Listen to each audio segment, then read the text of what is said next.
Hi, I'm Sarah, and today I'm going to share an incredible story with you. It's the story of Debbie, an 18-year-old whose life was turned upside down in the most unexpected way. The title of her story? My Rich Aunt Left Me Everything, a Mansion and $3 million. But here's where it gets wild.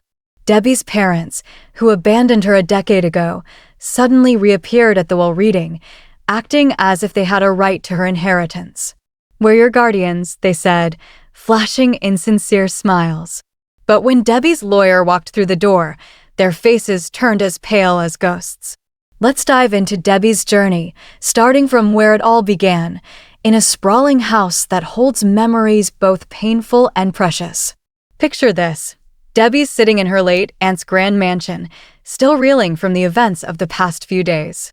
The funeral was just 2 days ago, a blur of tears and condolences. Now, alone in this massive house, she's trying to make sense of everything. How did she end up here, inheriting a fortune, when just 10 years ago, her life was completely different? To understand, we need to go back to the beginning, to a time when Debbie's world was shattered and rebuilt in ways she never imagined. Debbie's story starts when she was just 8 years old. Living in a modest home in Alabama with her parents and 2 older brothers, Jake and Connor. Back then, Jake was 14 and Connor was 15, and they were the undeniable stars of the family. Their parents' lives revolved around them, driving them to football practice, buying expensive sports equipment, cheering at every game. The household hummed with the rhythm of their schedules, their achievements, their dreams. Debbie? She was there. But it was like she was invisible, a quiet presence in the background of her parents' busy lives. Don't get me wrong, her parents weren't cruel. They made sure Debbie had food on the table, clothes to wear, and a ride to school. But their attention, their affection, their energy, it all went to Jake and Connor. Debbie spent most of her time alone in her room, lost in books or watching TV, feeling like an afterthought in her own family. She didn't fully grasp how neglected she was until one hot, sleepless night when she was 8. Thirsty, she tiptoed downstairs for a glass of water and overheard her parents' hushed conversation in the living room. Their voices were tense, heavy with worry. "We can't keep going like this, Mike," her mom whispered. "The mortgage payments are crushing us, and with your job situation getting worse, we're drowning." Her dad's voice was strained, almost defeated. "I know, Linda. I know. 3 kids is just too much right now. We can barely afford Jake and Connor's sports fees, let alone college for all 3. Debbie's mom hesitated before continuing. "We need to figure out a solution. What about your sister, Margaret? She's got that big house in Arkansas, and she's been alone since her divorce. She always asks about the kids when she calls." "Maybe." Debbie, standing in the dark hallway, didn't fully understand what they meant. She knew money was tight, her classmates had nicer things, bigger houses, but she hadn't realized how desperate her parents were. Aunt Margaret was a mystery to her, a distant figure her dad rarely mentioned, except to say she lived far away and worked for some fancy company.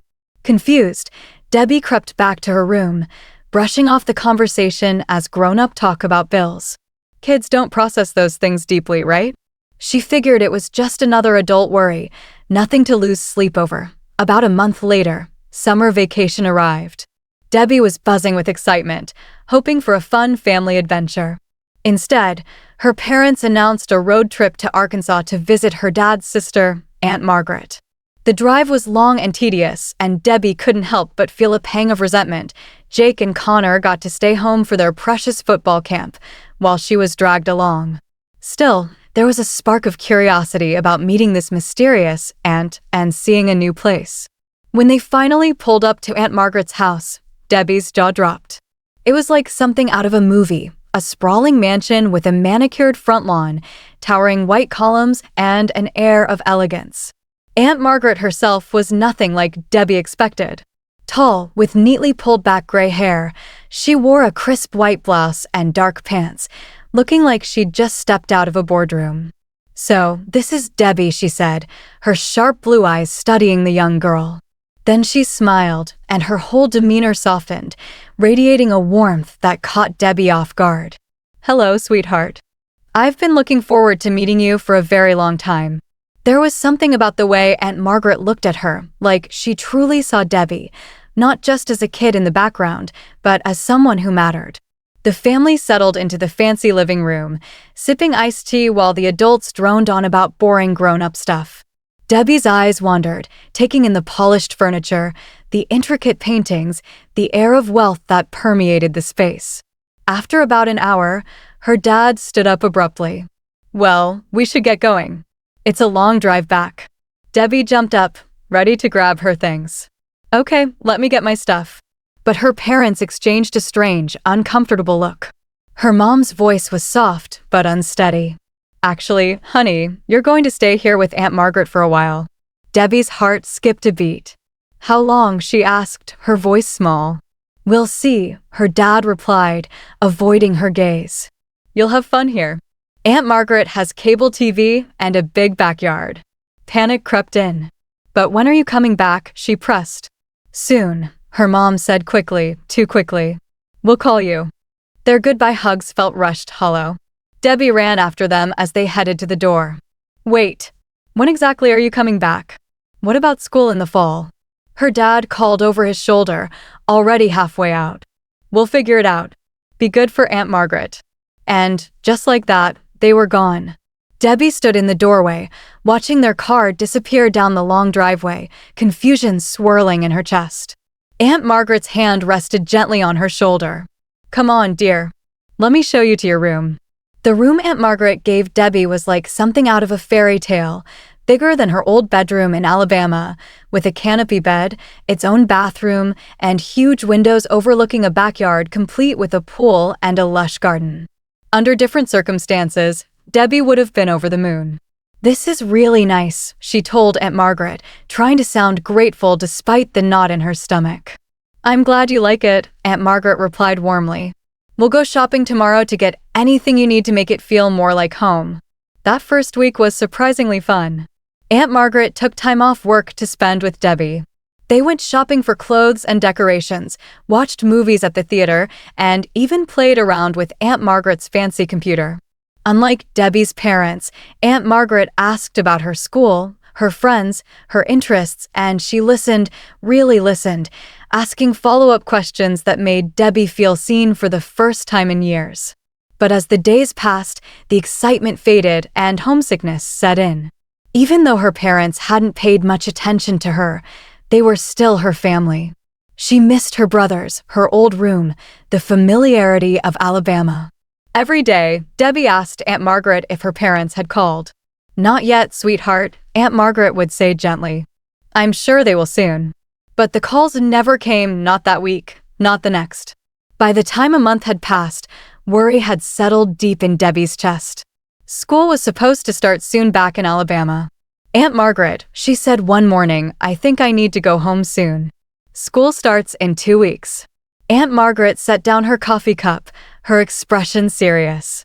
"Debbie, we need to talk." "Are Mom and Dad coming to get me soon?" Debbie asked, her voice trembling with hope she already knew was fragile. Aunt Margaret took a deep breath, her eyes full of compassion. "No, sweetheart. They're not coming back. Your parents have decided they can't take care of you anymore. They've officially given up their parental rights, and I've adopted you. That means I'm your legal guardian now. You're going to live with me permanently." The words hit Debbie like a tidal wave. She sat there, stunned, waiting for Aunt Margaret to say it was a mistake, a cruel joke. But Aunt Margaret's sad, determined expression told her it was real. Tears came then, not angry sobs, but the deep, aching kind that made it hard to breathe. Her parents had given her away. They kept Jake and Connor, but not her. She wasn't worth keeping. The pain of that realization cut deeper than anything she'd ever felt. For 3 days, Debbie cried.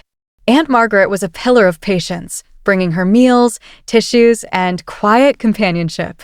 She didn't try to sugarcoat things or tell Debbie it would all be okay. She just let her grieve. On the 4th day, something shifted. Debbie woke up and made a decision. If her parents didn't want her, she wouldn't waste her life pining for them. Aunt Margaret did want her, and that was enough. "Aunt Margaret," she said over breakfast, "I don't want to think about them anymore. If they don't want me, I don't want them either." And so began Debbie's new life. Aunt Margaret enrolled her in a local elementary school, which Debbie liked better than her old one. The classes were smaller, the teachers more attentive. She made a friend, Emma, who lived down the street and quickly became her confidant. Aunt Margaret was nothing like Debbie's parents. She asked about Debbie's day, helped with homework, explained math problems with patience. She showed up to school plays, parent-teacher conferences, and even bought Debbie books just because she noticed her love for reading, not because it was a special occasion. Aunt Margaret's job as a financial director for a big company fascinated Debbie.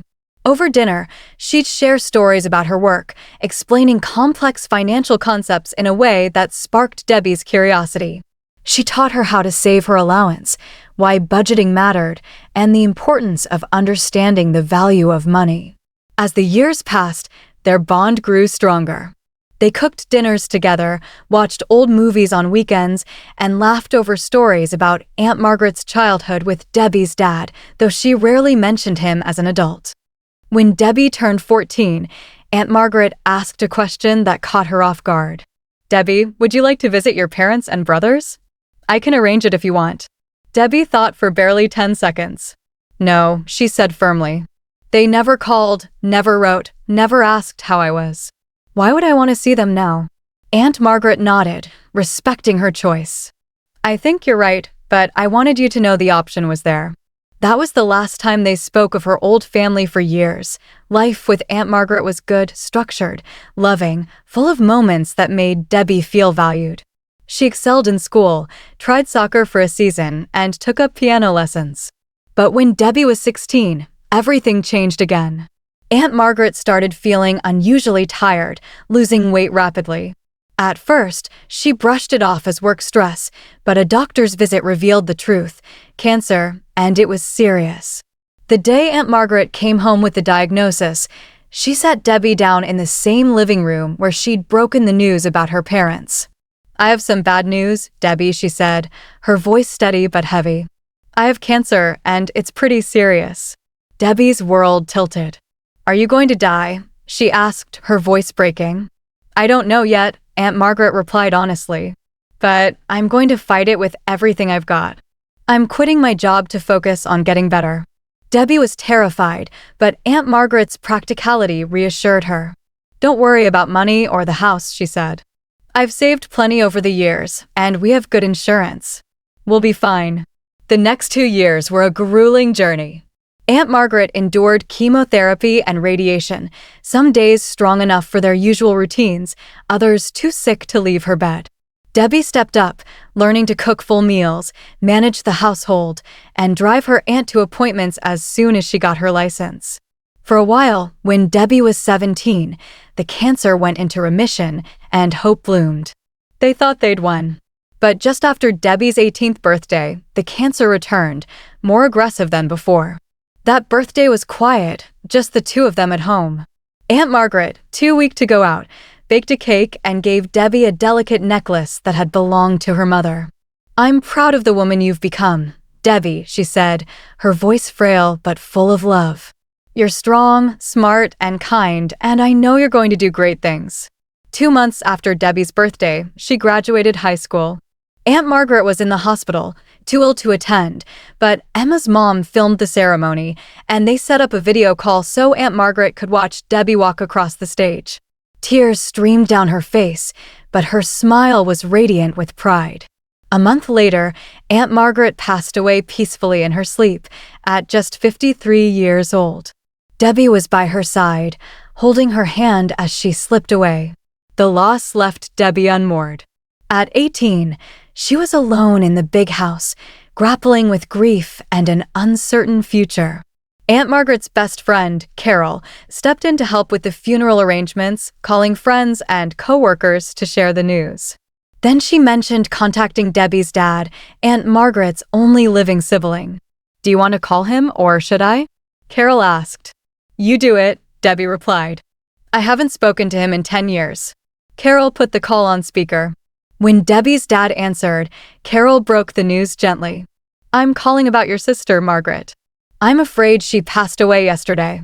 There was a long pause before he responded, his tone flat. "Oh, I see. Carol continued, "The funeral is this Saturday at 2 o'clock at St. Mary's Church in Little Rock. I can text you the address." His reply stunned Debbie. "Well, that's unfortunate timing. My son Connor just got promoted, and we're having a big celebration party on Saturday. The whole family's coming, and we've already paid for the catering." Debbie and Carol exchanged shocked glances. "I'm sorry," Carol said, her voice sharp. "Did you just say you can't attend your sister's funeral because of a party?" He doubled down. "Look, it's not just a party. This is a big deal for Connor. He's worked hard for this, and we've been planning for weeks. Margaret would understand that family comes first." Carol's tone turned icy. "Margaret was your family, too." He brushed it off. "Of course, but she's gone now and the living come first. Besides, Debbie's there to handle things, right? She's an adult now." Carol hung up, her face a mix of anger and disbelief. Debbie wasn't surprised, just deeply disappointed. It was exactly the kind of response she'd come to expect. The funeral was beautiful, attended by about 50 of Aunt Margaret's co-workers and church friends. Carol gave a heartfelt speech about Aunt Margaret's kindness and her love for Debbie, and Debbie managed to deliver her own eulogy without breaking down completely. Afterward, she returned to the quiet, empty house, unsure of her next steps. Should she sell the house? Go to college? Get a job? Aunt Margaret had always encouraged college, but they'd never discussed the specifics. 3 days after the funeral, a knock at the door jolted Debbie from her thoughts. Peering through the peephole, she froze. There, standing on the porch like they belonged, were her parents and brothers. She opened the door slowly. "Hi, Debbie," her mom said, rushing forward for a hug. Debbie stepped back, wary. "What are you doing here?" Her dad pushed past her into the house. "We came to see how you're doing. We're so sorry for your loss." Jake and Connor followed, their eyes scanning the house with calculating expressions. "Nice place," Connor said, running his hand along the mantelpiece. "Really nice." Her mom settled onto the couch, as if planning to stay. "We're here to support you, Debbie. You shouldn't be alone at a time like this." Debbie stayed by the door, her voice steady. "Where were you 3 days ago when I needed support?" "You know, at the actual funeral." Her mom waved it off. "Oh, honey, you know we had Connor's party. It was already planned, and all the relatives were coming. We couldn't cancel." Debbie laughed, a bitter sound. "You want to take care of me? Where have you been for the past 10 years? Her mom's tone shifted to condescension. "That's different. You were living with Margaret, and she was taking good care of you. But now that she's gone, you need your real family." Debbie's voice was sharp. "She was my real family." Jake chimed in, dismissive. "Look, we get that you're upset, but you're being dramatic. We're here now because you inherited all this." He gestured around the room. Connor grinned. "Come on, Debbie. This house must be worth, what, 800,000, 900,000? Plus whatever money she left you. That's a lot for an 18-year-old to manage." The truth hit Debbie like a punch. They weren't here for her. They were here for the money. Her dad tried to sound authoritative. "As Margaret's brother, I'm her rightful heir. It's only fair I inherit at least half of her estate." Debbie's voice was calm but firm. "She left everything to me in her will." Her dad smirked. "Wills can be contested, especially when it involves someone so young. You're not equipped to handle this kind of money and property." Her mom nodded, her voice dripping with false concern. "That's why we're here, sweetie. As your parents, we're your legal guardians. We can help you manage your inheritance responsibly." Their fake concern didn't fool Debbie. She saw the greed in their eyes, the way they thought they could swoop in and claim what wasn't theirs. "Get out," she said quietly. "Right now." Her mom scoffed. "Debbie, don't be ridiculous. We're not leaving. You need us." Jake and Connor headed toward the stairs. "We'll just pick out some rooms while you guys talk," Jake said casually. That was the last straw. Debbie grabbed the business card Aunt Margaret's lawyer, Mr. Patterson, had given her at the funeral. "Call me if you need anything," he'd said. She needed him now. Debbie dialed Mr. Patterson's number, her hands shaking. He answered on the second ring. "Mr. Patterson, this is Debbie. My parents showed up at the house, and they're acting like they own the place. They won't leave." His voice was calm but firm. "I'll be right there. Don't sign anything and don't agree to anything until I get there." 20 minutes later, the doorbell rang. Debbie rushed to open it, revealing Mr. Patterson, a tall, serious man in his 50s who'd handled all of Aunt Margaret's legal affairs. "Are you all right, Debbie?" he asked. "I think so," she replied. "They're in the kitchen, eating our food." Mr. Patterson strode into the kitchen, where her family was making sandwiches, using Aunt Margaret's good plates like they owned the place. "Good afternoon," he said, setting his briefcase on the counter. "I'm David Patterson, Margaret's attorney. Debbie called me because she's having some issues with uninvited guests." Her dad stood, trying to assert authority. "I'm Mike Henderson, Margaret's brother. We're not uninvited guests. We're Debbie's parents and legal guardians." Mr. Patterson raised an eyebrow. "Legal guardians? What makes you think that?" Her mom jumped in, confident. "Debbie's only 18. In Alabama, where we live and where she was born, you're not a legal adult until 19. That means we're still responsible for her and her property." Mr. Patterson chuckled, a sound that silenced the room. "I see the confusion. But Debbie doesn't live in Alabama anymore. She's been a legal resident of Arkansas for 10 years. In Arkansas, the age of majority is 18. Debbie became a legal adult on her birthday 3 months ago." He opened his briefcase, pulling out papers. "Furthermore, Debbie's legal guardianship was transferred to Margaret 10 years ago when you surrendered your parental rights. Even if Debbie were still a minor, which she's not, you'd have no legal authority over her." Jake looked confused. "But she's still our sister." Mr. Patterson's tone was matter-of-fact. "Biologically, yes. Legally, no. Margaret adopted Debbie completely. You have no more legal relationship to her than any stranger on the street." Connor's face reddened. "What about the inheritance? Dad's her brother. He should get something." Mr. Patterson produced another document. "Margaret's will is very clear and legally binding. She left her entire estate to Debbie, house, financial assets, personal property, valued at approximately $3 million. The room fell silent. Her family stared, mouths agape, as the reality sank in. Her dad's face turned purple with anger. "That's not fair. I'm her brother. Family should take care of family." Debbie couldn't stay quiet. "You're absolutely right. Family should take care of family. Where were you when Aunt Margaret was dying of cancer? Where were you when I was driving her to chemotherapy, holding her hand in the hospital?" Her mom's voice was weak. "We didn't know she was sick." Debbie's eyes burned with tears. "You didn't know because you never called, never wrote, never cared enough to find out. You had 10 years to be family, and you chose not to be." Mr. Patterson nodded approvingly. "Debbie, would you like me to explain their legal options?" "Please do," she said. He turned to her family. "You have no legal claim to this property or inheritance whatsoever. Debbie is under no obligation to share anything with you.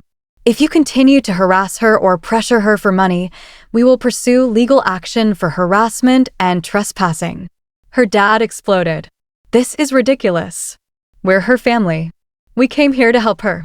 Mr. Patterson remained calm. "You came here the day after her funeral, after refusing to attend it. Your timing speaks for itself."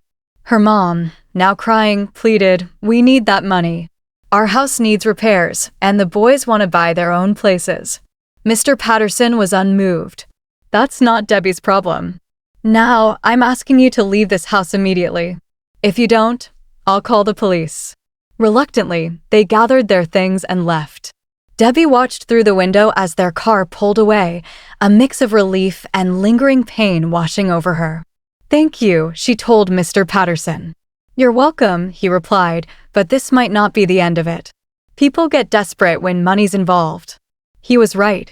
For the next month, her family bombarded her with calls from different numbers, leaving voicemails dripping with manipulation.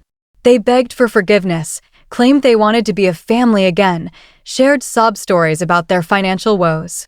Jake said he needed money for a house to marry his girlfriend. Connor wanted funds for a business venture. Her mom cried about her guilt, claiming they'd made a mistake giving Debbie away. Following Mr. Patterson's advice, Debbie saved every message. After a month, He had enough evidence to send a cease and desist letter, threatening a restraining order if they didn't stop. Finally, the calls ended. Now, Debbie's thriving in college, studying to become a financial analyst, just like Aunt Margaret. She lives in the house that's become her home, using the inheritance only for college and living expenses. Aunt Margaret taught her to be wise with money, and Debbie's determined not to squander her legacy. When people ask if she feels guilty about not sharing the inheritance with her biological family, her answer is resolute: no. They made their choice 10 years ago, deciding she wasn't worth keeping.